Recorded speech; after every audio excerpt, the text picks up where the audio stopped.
Olá, boa noite. Estamos começando aqui a nossa segunda live, esperando as pessoas entrarem para eu poder me apresentar, falar um pouquinho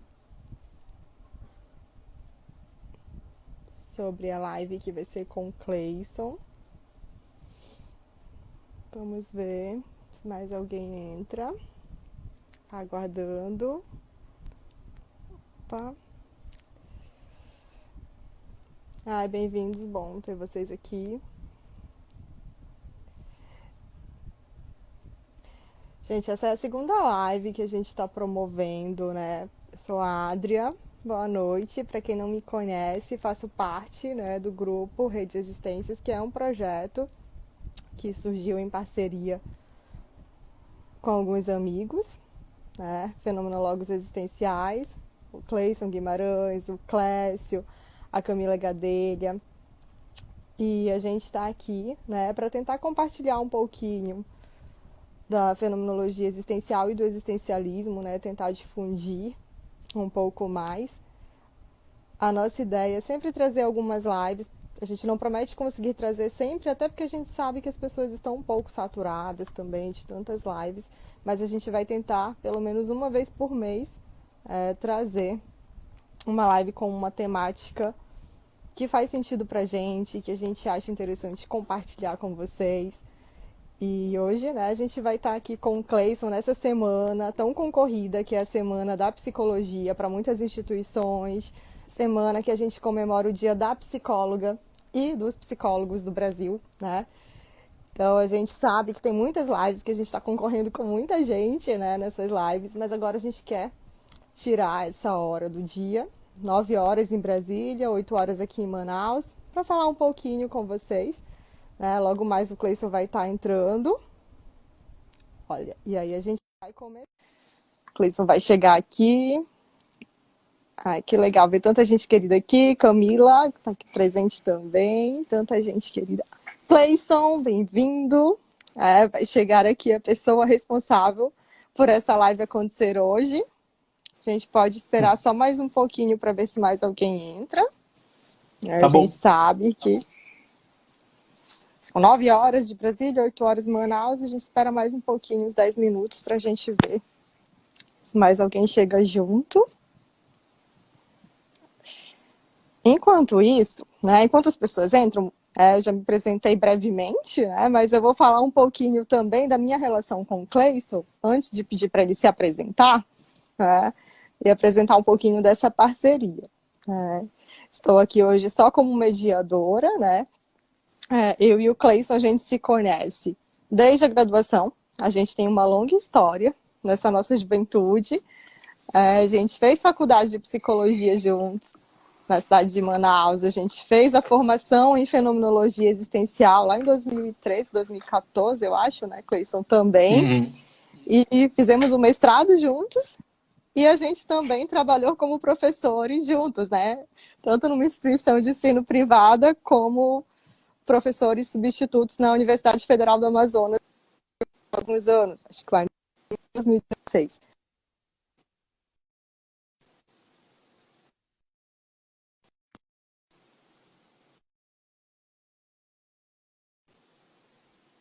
Né? O Cleison ficou no doutorado aqui em Manaus e a gente se separou nesse momento, mas agora a gente está de volta nessa parceria novamente com o projeto Rede Existências, né? Além de que a gente atendeu nas mesmas clínicas durante algum tempo, então a gente tem uma longa caminhada juntos.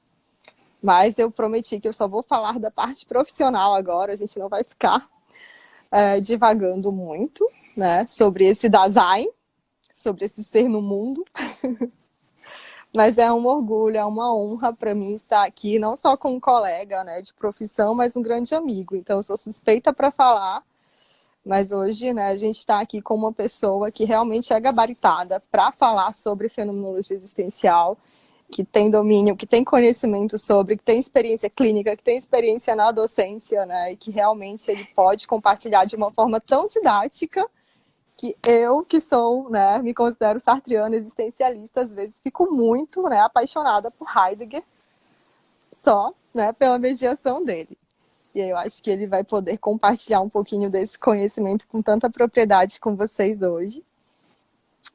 E é isso, acho que eu já posso passar para o Cleison se apresentar, para eu não ficar mais divagando. A gente já tem tantas pessoas queridas aqui, né? A gente já tem esse público e respeitando vocês que já estão aqui desde 8 horas, acho que a gente já pode ir encaminhando para começar de alguma forma. E agora eu passo a palavra, né, para o Cleison, nosso companheiro da Rede Existências. Bem, boa noite para todas e todos. Bem, né, como a Adria falou, né, a gente já tem aí uma história, né, juntos, desde a faculdade, a gente fez formação juntos, fez mestrado juntos, e foi no mestrado especificamente que foi meu contato inicial com fenomenologia, e assim, a partir do mestrado, né, a gente começou a fazer uma formação juntos, e teve toda essa trajetória aí que a Adria bem ilustrou, né, e assim, a gente mais uma vez juntos, né, aqui nesse projeto, né, que é muito bacana, assim, né, uma ideia de a gente poder, de algum modo, se tornar comunicador da fenomenologia, principalmente nesse eixo norte-nordeste, né, e que eu acho que é uma coisa que importante, assim, até no sentido de democratizar, né, o conhecimento, de tornar ele mais acessível, né, e mais plural, né. Bem, né, como a Adria falou, né, eu sou psicólogo, formei junto com ela em 2012, no meio de 2012 a gente se formou, e desde lá eu fiz mestrado em psicologia. Meu trabalho foi sobre diagnóstico de HIV com adolescentes e utilizei, foi ali, digamos, um primeiro contato de fato que eu tive mais com fenomenologia.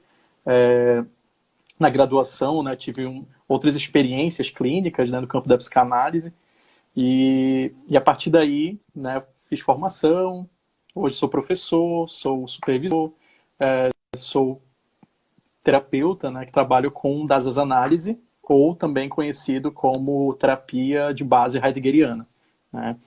Tenho uma página atualmente no Instagram, que seria uma página profissional, digamos assim, que se chama dasasanálise.psicologia, e esse nome não está à toa, né, o foco da página de fato é a dasasanálise mesmo, né, então é um espaço onde eu compartilho coisas que têm relação com Heidegger, com dasasanálise, com psicopatologia e com autores aí subsequentes, né. Bem, assim, a ideia, né, dessa nossa live aqui é que a gente possa conversar um pouco sobre sofrimento psíquico ou sofrimento existencial a partir dessa perspectiva analítica e depois, né, quem sabe responder algumas perguntas, se tiver, ou trocar assim, ter uma conversa com a própria Adri, até porque ela parte de um outro autor, né, como ela falou, e a gente poder, né, apresentar um pouquinho, assim, do nosso trabalho e dessa perspectiva aqui que a gente adota, né. Bem, assim, então eu vou começando aqui, né, eu penso que eu fiz algumas anotações aqui para poder me orientar.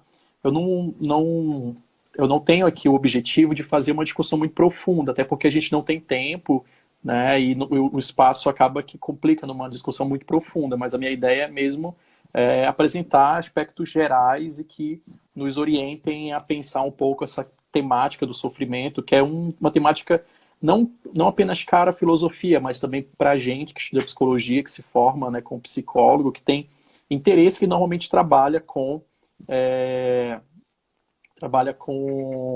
sofrimento, né? Bem, assim, para a gente poder falar um pouco de sofrimento psíquico na desanálise, é importante que a gente primeiro entenda o que é a desanálise, né? Como que ela começou, né?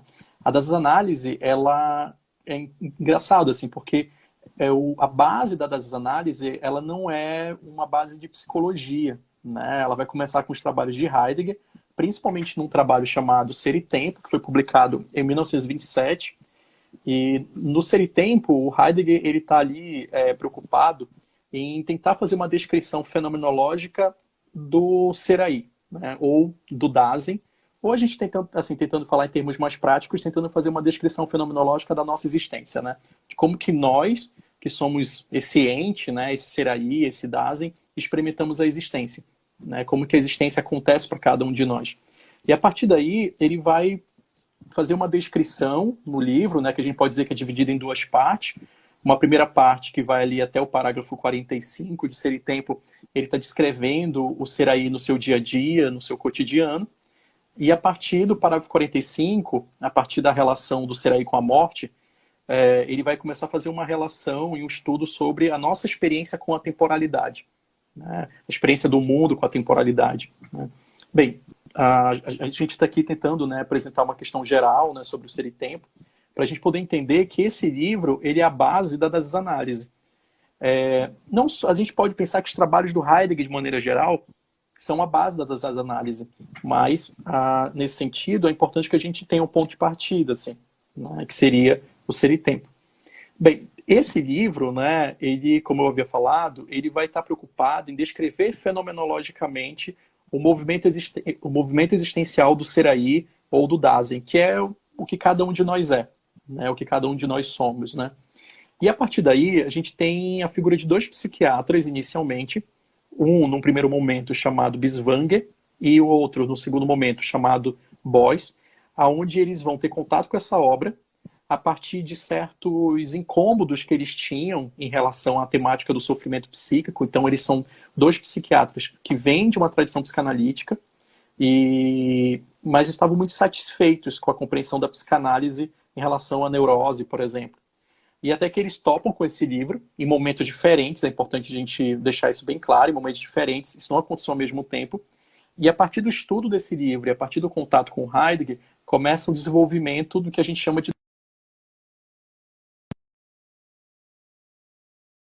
filosofia heideggeriana, né? Bem, e aí o que acontece? O Biswanger, ele é o primeiro que vai propor uma terapia, digamos assim, com bases heideggerianas. Óbvio que tem todo um desenvolvimento que a gente não tem como dar conta agora de aprofundar essa discussão, mas ele é o primeiro que vai propor essa terapia, né, essa perspectiva terapêutica. Existe assim, vários estudos que vão dizer que o trabalho que ele fez caiu numa coisa chamada um equívoco produtivo, né? Então, no sentido de que ele cometeu alguns erros de leitura, mas esses erros de leitura produziram uma série de discussões, né? Isso assim, isso a gente precisaria parar para poder realmente ver se esses equívocos foram produtivos, se eles são equívocos, se foi produtivo, se foi improdutivo.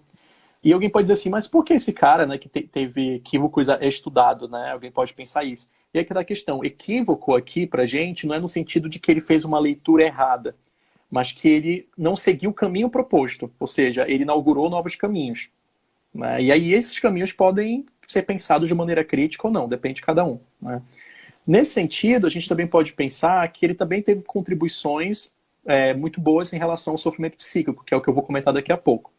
O outro psiquiatra, que no caso é o Mehrdad Beuys, ele teve contato com o Ser e Tempo também com essa mesma inquietação, né, essa mesma insatisfação, mas no outro momento ele trocou cartas com Heidegger durante um bom tempo e também conseguiu possibilitar com que houvesse certos encontros, né, do Heidegger com psicólogos, psiquiatras, profissionais de saúde de maneira geral.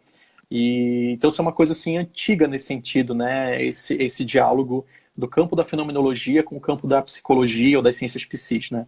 E esses encontros deram origem a um livro hoje chamado Seminários de Zollinkon, né? Que aconteciam na clínica do Mehrdad Beuys, né? E ele também, né, tem toda uma proposta de das análises nesse segundo momento.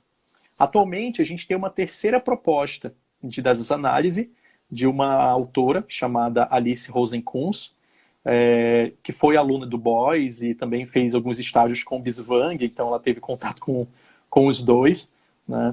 E ela também vai oferecer uma proposta das analíticas de sofrimento psíquico. Eu pretendo, assim, inicialmente, poder falar um pouquinho, assim, de cada uma dessas três abordagens, digamos assim, né? Pelo menos de maneira geral. Bem, feita essa introdução, assim, bem rápida, eu vou voltar a falar do Heidegger, porque para a gente poder entender sofrimento psíquico na perspectiva das analíticas, é importante que a gente entenda como que o Heidegger ele pensa, como que ele entende o modo como a existência acontece, né? O modo como a existência ela se dá. Isso é importante para a gente. Então, é importante que a gente compreenda bem, assim, inicialmente, como que o Heidegger olha para o ser humano, né? Como que ele apresenta quem é o ser humano no Ser e Tempo, né? E de novo, assim, né, tomando aqui o ponto, né, que a gente não vai ter como discutir toda uma obra do tamanho de Ser e Tempo, do peso de Ser e Tempo aqui, né? Então a gente vai falar algumas coisas gerais, assim, sobre essa perspectiva, né? Bem, quando a gente tem contato com Heidegger, né, a primeira vez que a gente tem algum tipo de contato com ele, com o trabalho dele, é sempre muito estranho esse primeiro contato. Por que acontece? O Heidegger, quando ele começa a utilizar o método fenomenológico, ele não está só apenas utilizando um método para poder propor uma filosofia, né? Propor uma nova maneira de filosofar. Não é apenas isso. Mas ele também está tentando romper com uma tradição, com uma certa tradição filosófica, que é uma tradição da dicotomia. Né? E para isso, então, ele vai se utilizar de uma série de meios para poder fazer essa superação. E um desses meios é escrever tal como ele escreve em Ser e Tempo. Então, ele se utiliza de todo um vocabulário muito estranho para os nossos ouvidos, até porque os nossos ouvidos são históricos, então a gente já está acostumado a ouvir as coisas de um certo jeito. E quando a gente tem contato com essa obra, né, é muito estranho assim, ouvir, né, o que ele está propondo ali. Bem, mas isso também não é à toa, porque nesse sentido, a obra do Ser e Tempo está constantemente te levando para o lugar a ter que repensar as coisas a partir desse outro lugar, né? A partir desse outro campo, digamos assim. E para isso, então, ele vai produzir toda uma escrita muito estranha para a gente, mas é a escrita que consegue se aproximar do objetivo dele, que é poder descrever o modo como a existência acontece, né? Bem, nesse sentido, então, a partir daí, a gente pode pensar que esse processo, né, que o Ser e Tempo nos coloca, uma vez eu até vi um documentário que falava isso, assim, né, quando a gente tem contato inicialmente com essa escrita do Heidegger, e a gente começa a entender o que ele está propondo, a gente começa a acompanhar o que ele está propondo, a gente pode dizer que, de algum modo, a nossa vida pode se transformar a partir daí, porque a gente começa a ver as coisas a partir de um outro jeito, a partir de outros pontos de vista, né? De outras perspectivas. Bem, acho que a primeira coisa que a gente pode colocar assim, inicialmente, que é muito estranha para a gente, é o Heidegger romper com a ideia de que existiria uma certa natureza humana, né? De que existiria uma certa essência humana. Isso é um pensamento já muito presente dentro do existencialismo, né? Então, para um existencialista, para o existencialismo, essa ideia não é estranha. Mas, para a gente que está acostumado a se pensar como alguém que tem propriedades, alguém que tem essência, é muito estranho pensar assim, como assim, né? Eu não tenho essência, eu não tenho propriedades, ou, né, em outros termos, eu não tenho uma natureza, né, uma suposta natureza humana, né? Então Heidegger não concorda com essa ideia, né, de que existiria uma natureza humana, de que existiria propriedades humanas, existiria uma essência humana. Para o Heidegger, a gente pode colocar, de algum modo, que quando ele descreve o ser humano, e aqui eu estou usando esse termo ser humano, né? Quando ele está descrevendo o ser aí, no caso, o ser aí humano, né? O Dasein humano, ele, como posso dizer, ele está apontando que para o Dasein humano nada é natural, né? Para o ser aí humano nada é natural. Nós não experimentamos as coisas como naturais. E alguém pode até pensar assim, mas não existe instinto, né? Instinto de sobrevivência. Só que a gente precisa pensar que para o Heidegger, quando ele fala isso, ele está dizendo que instinto de sobrevivência não é vivido como uma coisa chamada instinto de sobrevivência. Então, quando você, por exemplo, se vê numa situação onde você sente medo, você não reage a isso porque você é alguém que teria um instinto de sobrevivência, né? Então, não é nesse sentido que ele coloca, né? Você reage a uma situação de medo porque você experimenta essa situação como, por exemplo, eu posso morrer agora. E se eu morrer, como é que as coisas vão ser? Vamos pensar uma situação que você realmente está num perigo, assim, né? Que você pode ser roubado numa situação de rua, assim, e você, por acaso, pode perder a vida. E você corre, por exemplo, né? Você diz assim, eu agi por instinto, porque eu estava com medo. A questão é que você não vive isso como instinto. Você vive isso como minha está em risco, né? Eu posso morrer, por exemplo. Então, o que o Heidegger está colocando é que para o ser aí nada é natural. A gente não experimenta nada de maneira natural. Quando a gente está com fome, a gente não experimenta a fome como um incômodo na região do aparelho estomacal, por exemplo. A gente sente a fome como um incômodo de que eu preciso comer, uma impaciência, porque eu estou com fome, porque deu a hora de almoçar, por exemplo, né? Então, é importante que a gente entenda bem isso, assim, de que para o Heidegger, o Seraí não experimenta nada de maneira natural. Isso abre toda uma discussão, assim. Por que que acontece? Se pro Seraí, né, pro Dasein humano, nada é natural, as coisas elas se dão de outro jeito, né? Então, por exemplo, um animal que já é um ser que tem uma natureza, ele já nasce com as respostas, né, de como ele lida com as coisas da vida dele, assim. Eu sempre gosto de trazer um exemplo sobre isso de um dos meus gatos, né? Eu tenho gatos em casa, né? A Adria sabe disso. Até um pouco tempo atrás a gente tinha 2 gatos, né? E a gente agora tem 3. Quando chegou esse terceiro gato, no caso uma gata, um dos gatos reagiu de uma maneira muito estressante, digamos assim, né? Ele ficou estressado. E quando um gato estressa, ele trava o canal urinário dele, né? Ou seja, ele já tem a resposta. Ele já tem a resposta. Ele não se questiona no sentido de por que ele está reagindo desse jeito e não de outro jeito, né? Na presença desse outro animal estranho.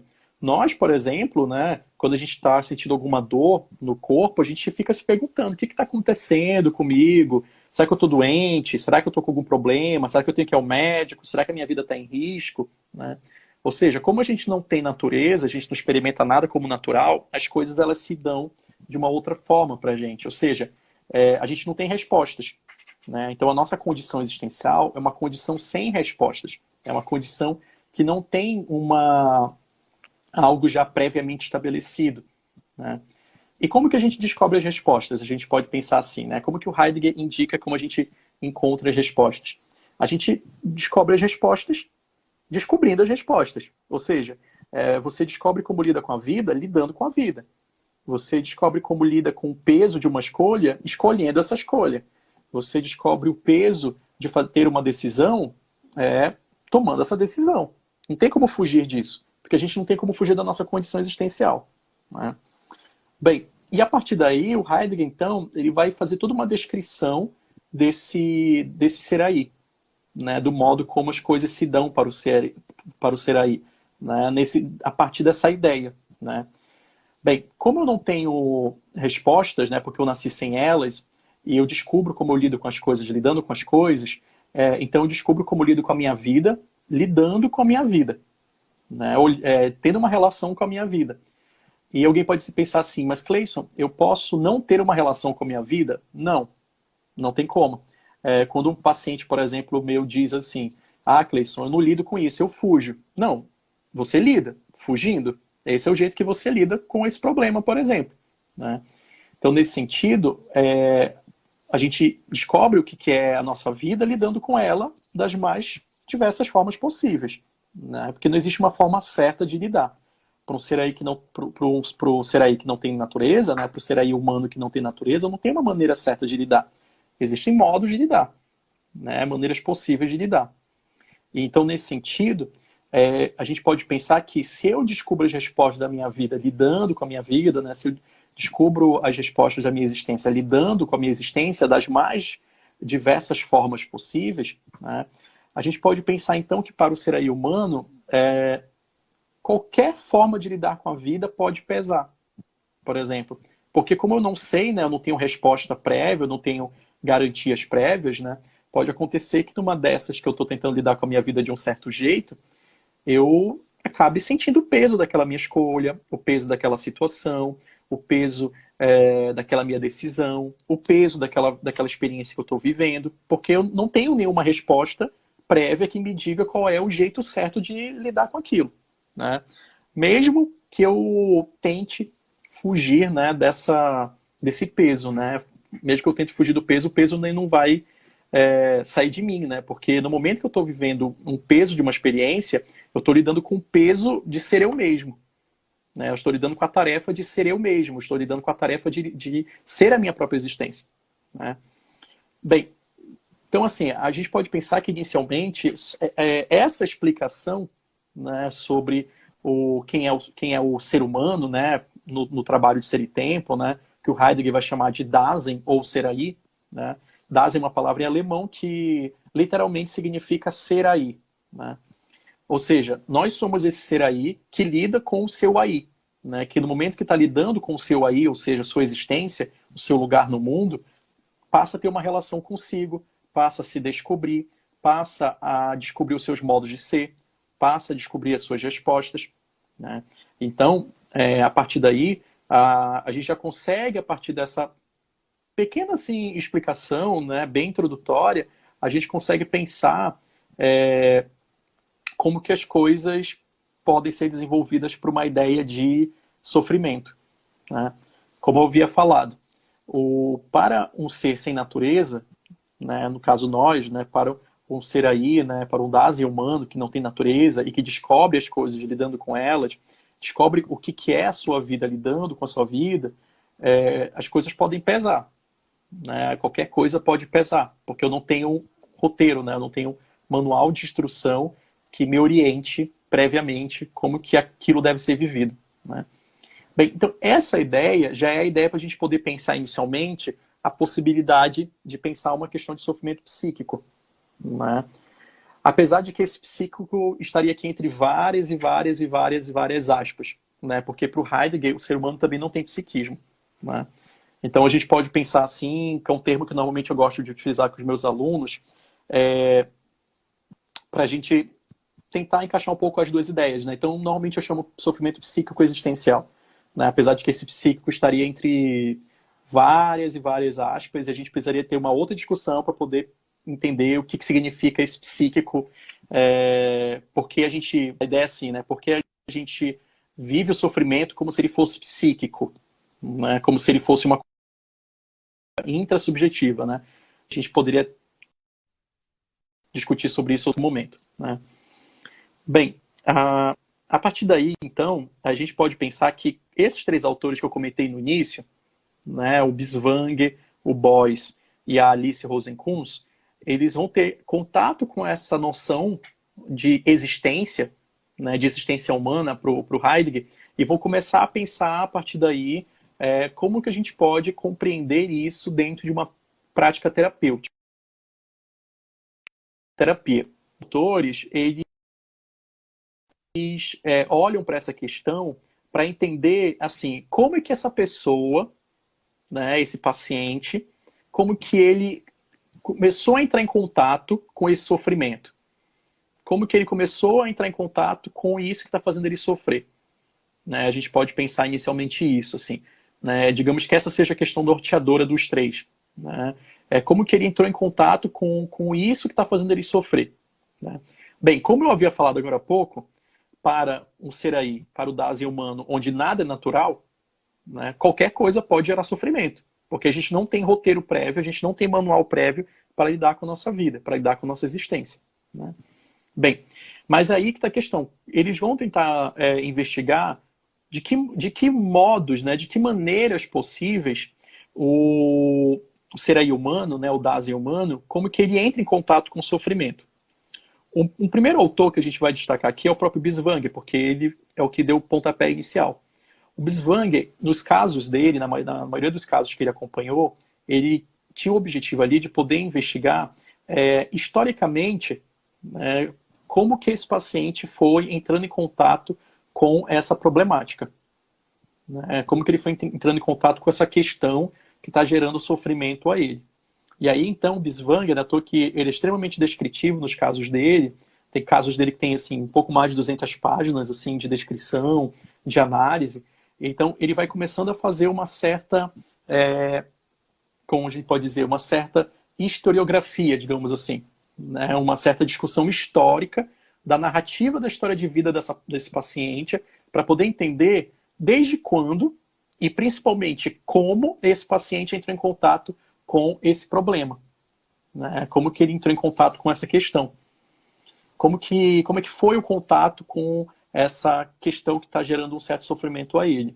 Então tem uma paciente dele, por exemplo, muito conhecida, que era ele chamou de Ellen West, né? Que ela vivia um certo desamparo em relação à vida, né? Em relação à existência. E então a gente pode dizer, né, que para o Biswanger, quando ele faz a descrição, a Ellen West, ela sentia desamparo a qualquer momento na vida dela, ela podia entrar em contato com esse desamparo. E ele começa, assim, observando as coisas que aconteceram na vida dela, como que foi que ela foi entrando em contato com esse desamparo.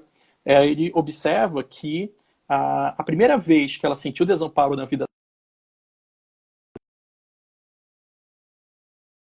patinando, né, no patins, né, de gelo ali, e a sola do patins solta. E ela tinha 5 anos de idade. E quando a sola do patins solta, demoram a socorrê-la.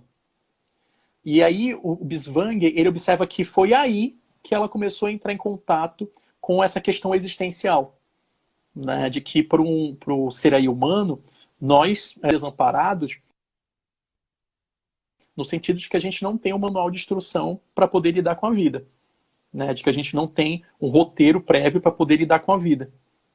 Então, nesse momento, quando ela tinha 5 anos de idade, a gente pode dizer que foi a primeira vez que ela entrou em contato com esse fato da existência, né, com esse fato da vida, né, de que nós somos seres existencialmente desamparados. E a partir daí ela desenvolve o que ele chama de fobia de separação. E assim, né, tem todo um caso que vai descrever toda essa questão, né, todo que ela começa a costurar todas as solas, né, ao decorrer da vida dela, né, ela vai costurando todas as solas dos sapatos para que eles não soltem assim, né? Só que isso não vai resolvendo, né? Não vai resolvendo as questões dela. Uma outra perspectiva que a gente pode apresentar rapidinho aqui é a perspectiva do Boyce, que eu acho que vai muito de encontro, de certa forma, com isso que eu estou falando da Ellen West. Porque o que acontece? O Boyce, ele vai ver o sofrimento psíquico em que sentido? Para ele, o paciente, ele entra em contato com algum tipo de questão existencial ou ontológica, que a gente também pode chamar questões existenciais de ontológicas, e o paciente, né, entraria em contato com essa questão ontológica em alguma situação na vida dele, e esse contato faria ali uma certa espécie de fratura, digamos assim, né, causaria ali uma certa fratura, um certo dano. E esse paciente, ele, ao decorrer da vida dele, experimentaria de novo essas questões, experimentaria de novo esses problemas. Só que todas as vezes que ele vai experimentando esses problemas, ele vai respondendo a esses problemas de uma maneira limitada. Toda vez que essa situação existencial que ele lidou, né, aparece de novo, ele vai respondendo a isso, mas de uma maneira cada vez mais limitada, cada vez mais restritiva. Ou seja, o Boyce, ele coloca que o sofrimento acontece no momento que eu passo a responder às possibilidades que me acontecem de uma maneira restrita, né, de uma maneira restritiva. Então, por exemplo, vamos pensar num exemplo prático, né? Você, por exemplo, vamos pensar a Adria, né, ela resolve sair de casa e ela tem uma impressão que ela esqueceu alguma coisa. Ela, né, por ser uma pessoa, vamos botar aqui essa categoria, né, entre aspas, normal, né, ela volta em casa, olha, não esqueceu nada, ela vai embora, né? Vamos pensar que ela tem a impressão de que esqueceu uma porta aberta. Ela entra na casa dela, vê todas as portas estão trancadas, ela vai embora e tudo volta ao normal, né? Para uma pessoa que responde restritivamente às possibilidades que vêm de encontro, ela tem a impressão de que deixou uma porta aberta, ela vai em casa e ela começa a trancar e destrancar várias e várias e várias vezes cada uma das portas, até que ela tenha certeza que todas as portas foram fechadas. De fato. Percebe? Então, o jeito que a Adria o jeito que a Adria e essa outra pessoa lidaria com esse problema tem uma certa diferença. Então, uma pessoa dita normal, entre aspas, ela responde isso de uma maneira mais livre. Então, ela vai lá, lida com o problema, resolve e vai embora. Uma pessoa que teria algum tipo de sofrimento, né, algum tipo de problema existencial, ela lidaria para o Boyce dessa maneira restritiva, né? Então ela não consegue responder livremente as coisas que acontecem. A Alice Rosenkranz, que seria essa terceira autora, né, ela bebe um pouco dessas duas fontes, mas ela vai ter uma discussão que eu acho bem interessante, assim, é a discussão mais atual que a gente tem em termos dessas análises, assim, né? Não é à toa que ela tem um livro publicado no Brasil, né, que é um livro chamado Desanálise, Olhar Filosófico Existencial sobre o Sofrimento Psíquico e Sua Terapia.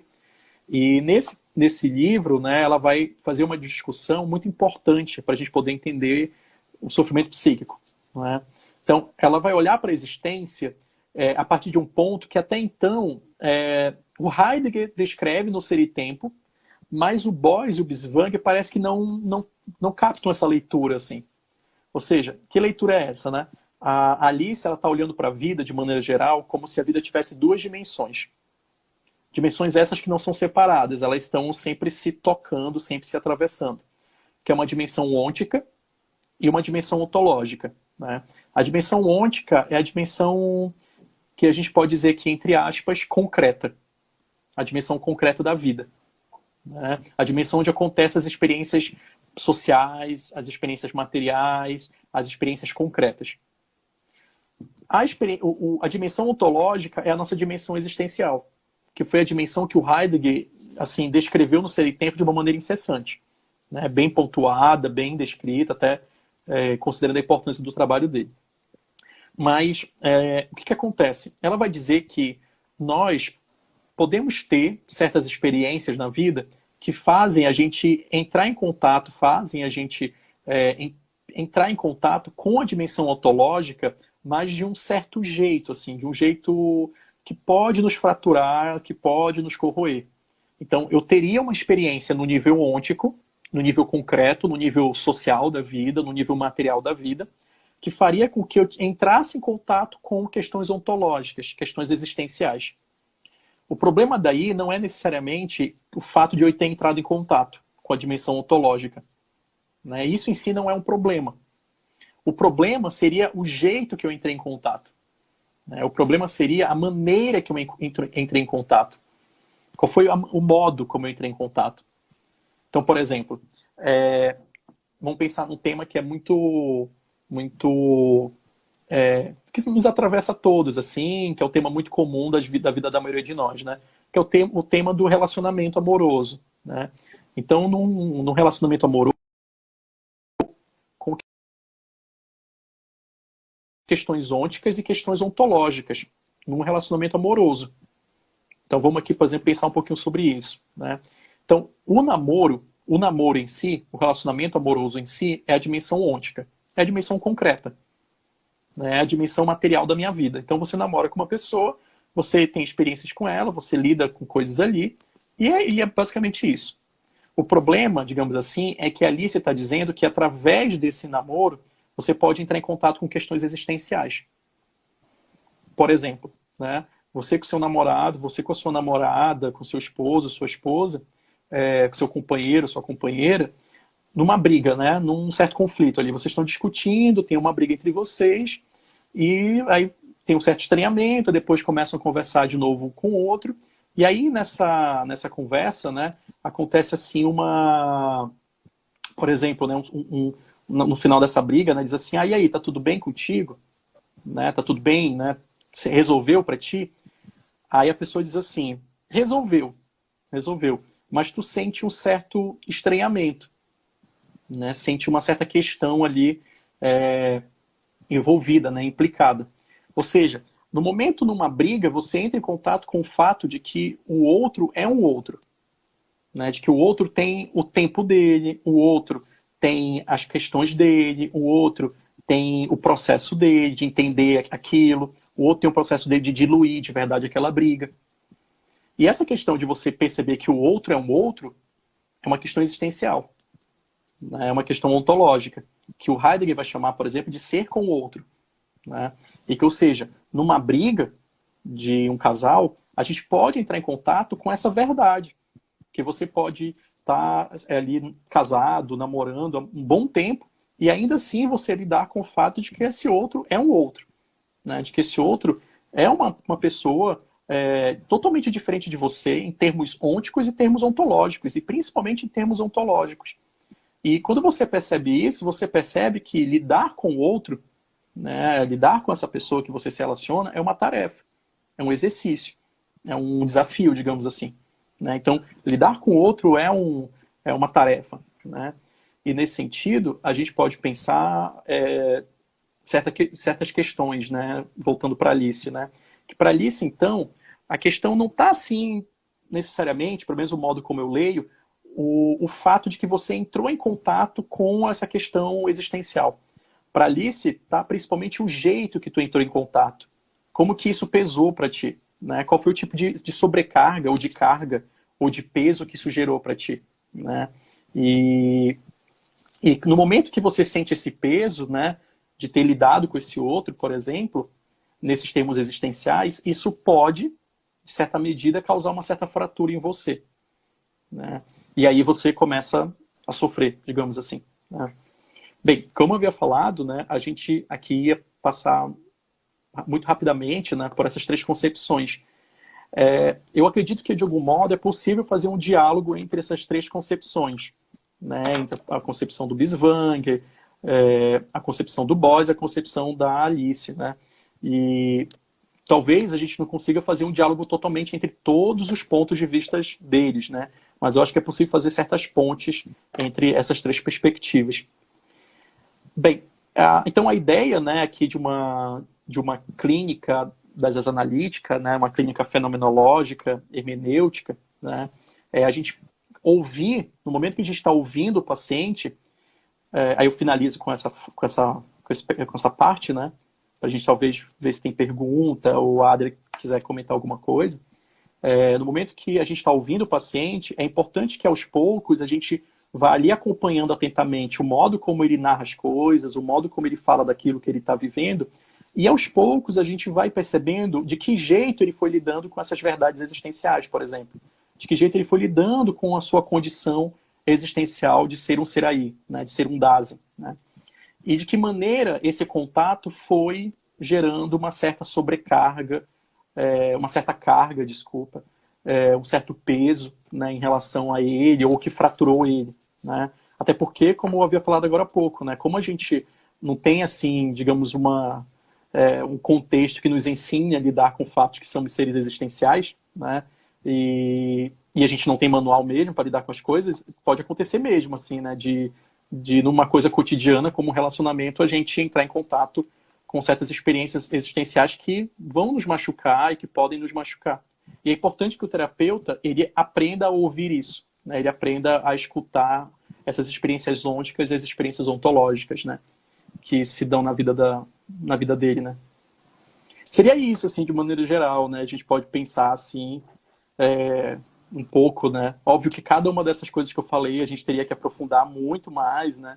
Para a gente poder entender, assim, um pouquinho mais sobre isso, né?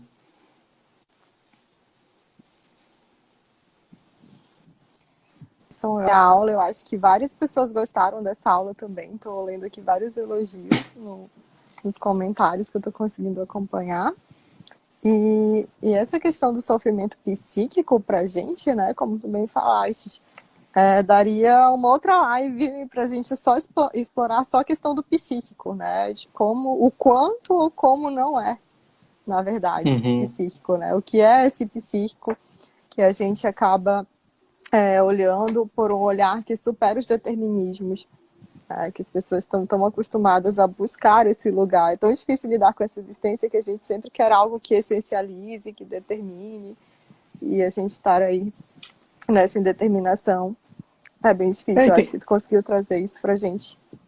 E tem uma outra coisa, assim, que eu não comentei hoje, mas que também é possível comentar em outro momento, né, que é a nossa própria relação com o mundo, né? O nosso mundo sobrecarrega a gente também. Então, o nosso mundo, ele sobrecarrega o nosso próprio peso, né? Então, isso também pode gerar sofrimento, né?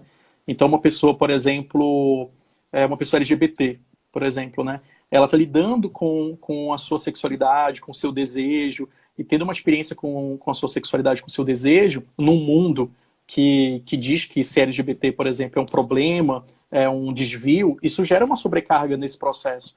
Né? Então também é importante a gente olhar para o modo como o próprio mundo produz certo sofrimento também. Sim, como tudo está nessa relação. Uhum. E acho que é isso, né, gente? Não sei se alguém tem alguma pergunta, alguma questão para fazer. Cleison aqui é o nosso... Eu não acompanhei, eu não consegui acompanhar para ver se alguém fez alguma pergunta. Tem alguns comentários aqui. Deixa eu ver se eu leio alguns. O Cleison é professor, né? E ele vai dar a segunda aula do curso que vai começar no sábado, de introdução à psicologia fenomenológica existencial, e ele vai aprofundar um pouquinho mais algumas questões sobre Heidegger. Vai ter uma aula também sobre design análise, né? Uma aula que a gente vai dividir sobre design análise e psicanálise existencial também, essas diferenciações. Mas eu acho que teve uma pessoa que fez um comentário aqui bem interessante, eu não quis ler na hora que você estava falando, que é essa necessidade que muitos psicólogos têm, e a psicologia tem na nossa própria formação de modo geral, de sempre colocar tudo ali, enquadrar, né, no CID, no DSM, uma pessoa comentou aqui, a busca de enquadrar as pessoas. O quanto algumas pessoas correm para algumas abordagens, que a fenomenologia existencial é muito difícil, porque a gente não tem nenhum manual muito específico, nenhuma receita, e a gente luta contra esse enquadre. Achei bem interessante esse comentário. Acho que foi a psicóloga Érica que fez. Que tem uma pergunta aqui da psicóloga Érica. Dá tempo de explicar a diferença entre a fenohermenêutica com o existencialista? Há diferenças? Sim, muito boa pergunta. De maneira geral, a gente pode... Acho que tanto eu e a Adri, a gente pode conversar um pouco sobre isso, né? A gente pode pensar que fenomenologia hermenêutica é fenomenologia heideggeriana, né? Uma fenomenologia de base heideggeriana, que tem uma certa inspiração existencial, digamos assim, por essa lei que Heidegger vai propor, né? Essa ontologia fundamental, mas a gente pode pensar que pode haver certas diferenças, né? Não sei como que a Adri pensa exatamente isso, mas eu acho que ela também pode comentar um pouco.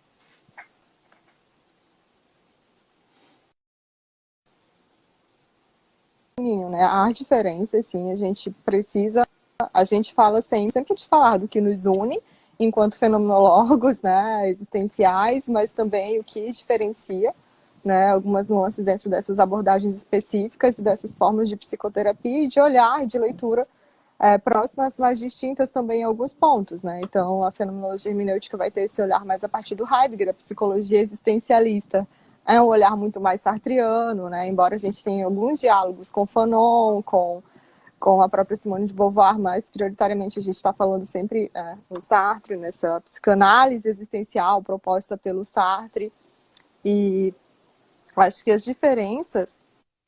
Bom, aí as diferenças são tema para uma aula. Em momento marketing, gente, eu não gosto desse momento marqueteiro, mas é isso, né? Acho que vai ser a quarta aula do curso, se eu não me engano, que a gente vai falar da design análise e da psicologia existencialista, né? Eu acho que dá para falar um pouquinho sobre.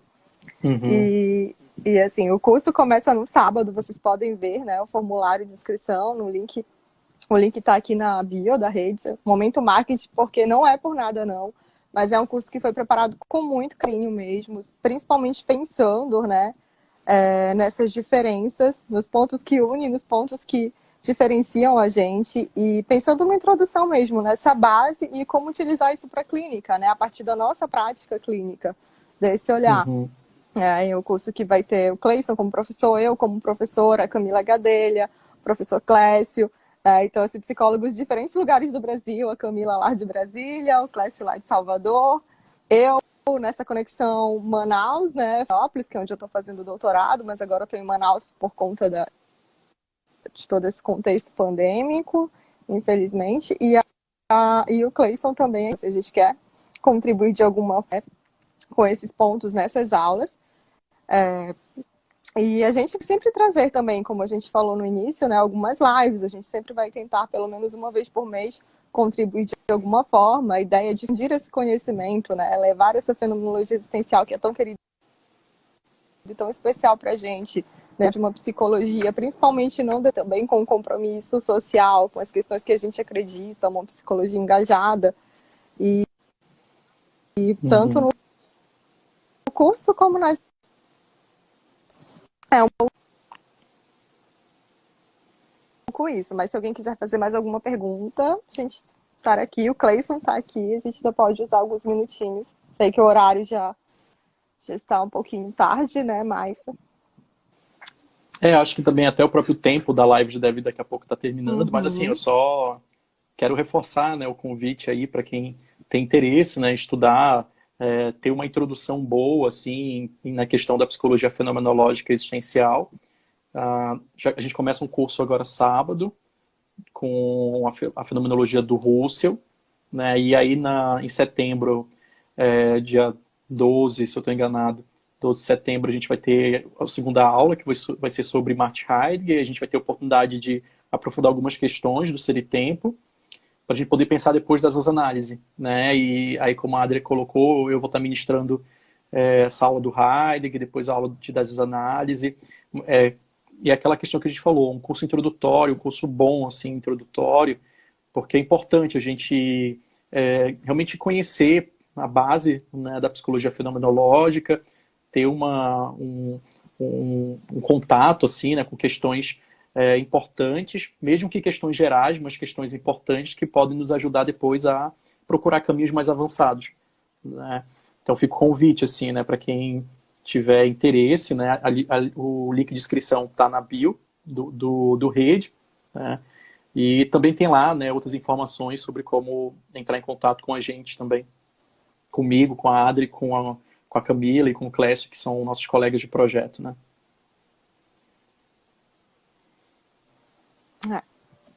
E essa questão do sofrimento psíquico que a gente pincelou aqui, que o Cleison, na verdade, não pincelou, foi uma aula boa, assim, claro que a gente sabe que tem que aprofundar muitas questões, foi, assim, incrível mesmo.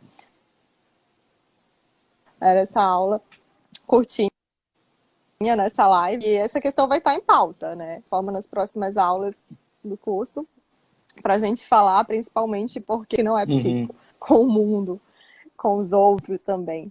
E eu acho que é isso, gente. Eu agradeço muito, né, a participação de todas as pessoas até agora, olha, até várias pessoas com a gente essa hora da noite. Então, agradeço mesmo esse tempo, essa disponibilidade. E estamos aqui à disposição também. Qualquer coisa é só entrar em contato, né, pelo direct da rede, tirar dúvidas. A gente fica ali o tempo todo com muito carinho para a gente fazer essa grande rede, que, como eu disse, mas é uma rede que a gente quer conectar com psicólogas e psicólogos, né? E psicólogos em formação de todo o país mesmo. Então é isso. Obrigada, Cleison. E acho que a gente pode agradeço encerrar. Também.